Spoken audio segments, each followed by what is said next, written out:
वो कहते हैं ना, चुपचाप से भी परोपकारी काम होते हैं। मैंने देखा है वृक्षों को छांव देते हुए। जी हाँ मित्रों, आप इस नए वीडियो में जानेंगे परोपकार से जुड़े रहस्य के बारे में। नमस्कार मित्रों, मैं कमल कुशवाहा स्वागत करता हूँ आप सभी का इस नए प्रेरणादायक रोचक वीडियो में। पिछले वीडियो में आपने देखा कि कैसे एक सूत्र पूरे परिवार को जोड़े रखता है और प्रसन्न सुखी परिवार के रहस्य को उजागर करता है।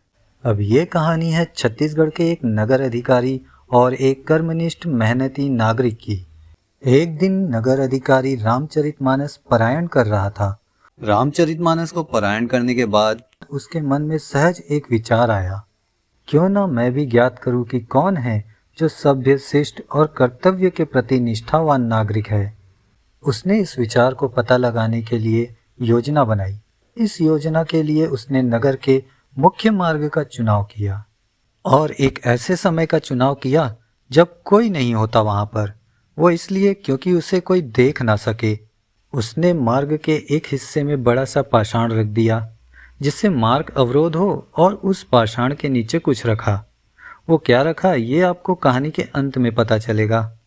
इसके बाद उसने अपना रूप बदल लिया और सड़क के दूसरी ओर खड़ा होकर प्रतीक्षा करने लगा कि क्या होगा, और इस तरह से खड़ा हुआ कि किसी को दिखाई न दे। समय बीतने पर धीरे धीरे लोगों को वहां से आना जाना प्रारंभ हुआ। बहुत से लोग मार्ग से आने जाने लगे। लोगों को पीड़ा भी हुई, परंतु किसी ने भी पाषाण को मार्ग से नहीं हटाया। उल्टे ऐसी बातें कहने लग गए जिसे सुन नगर अधिकारी हक्का बक्का रह गया। लोग अपशब्द कहने लगे, गलत बातें कहने लगे। कैसा नगर अधिकारी है, सड़क साफ भी नहीं रखता। नगर अधिकारी सड़क पर निकले तब तो दिखाई दे। नगर अधिकारी के निकट संबंधी भी वहां से निकले, परंतु उन्होंने भी पाषाण नहीं हटाया। इधर ये सब हो रहा था, अब उधर एक नागरिक संत जी से कथा सुन रहा था। उन्होंने एक बात कही, कर भला तो हो भला। भगवान राम ने कहा कि जिनके मन में सदैव दूसरों का हित करने की अभिलाषा रहती है अथवा जो सदा दूसरों की सहायता करने में लगे रहते हैं, उनके लिए संपूर्ण जगत में कुछ भी दुर्लभ नहीं है। नागरिक ने इन बातों को सुना। उसको अपनी बेटी की पाठशाला शुल्क भरने की बात याद आई। उसने प्रभु से प्रार्थना की, आज प्रभु कहीं से पैसे मिल जाएं, बिटिया के पाठशाला के शुल्क भरने हैं। और फिर वो संत जी और प्रभु राम जी को प्रणाम कर वहां से बाहर आ गया। अपनी रिक्शा की तरफ बढ़ा और रिक्शा लेकर जहां वो काम करता था वहां पहुंचा। वो सामान लाने ले जाने का काम करता था। रोज की तरह उसने सामान और पता लिया और निकल गया। वो उसी मार्ग से निकल रहा था जिसमें पाषाण रखा हुआ था। वो रुककर देखा थोड़ी देर कि कोई उस पाषाण को हटाए, परंतु किसी ने भी ध्यान नहीं दिया। तो उसे संत जी की बात याद आई।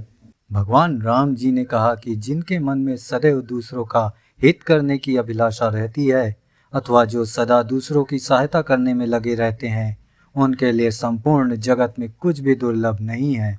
वो नागरिक चाहता तो दूसरी तरफ से निकल कर जा सकता था, परंतु उसने ऐसा किया नहीं। वो रिक्शे से उतरकर उसने उस बड़े से पाषाण को हटाया। उसने उस भारी पाषाण को वहां से ढकेल कर बड़े परिश्रम करते हुए उसे वहां से हटाया। प्रयास करते हुए उसने सफलतापूर्वक कार्य संपन्न किया। वापिस वो रिक्शे की तरफ बढ़ा तो उसने देखा जिस स्थान में वो पाषाण रखा हुआ था वहां एक थैली रखी हुई थी। उसने वो थैली उठाई और देखा कि क्या है। वो देखकर अचंभित रह गया। उसमें ढेर सारे पैसे थे और एक पर्ची थी। पर्ची में नगर अधिकारी का संदेश लिखा हुआ था। संदेश में लिखा था, यह पुरस्कार उस व्यक्ति के लिए जिसने पाषाण को मार्ग से हटाया है। नागरिक प्रसन्न हो गया और परमात्मा राम जी को, संत जी को और नगर अधिकारी को मन ही मन धन्यवाद दिया। मित्रों, हमारे जीवन में भी ऐसा होता है।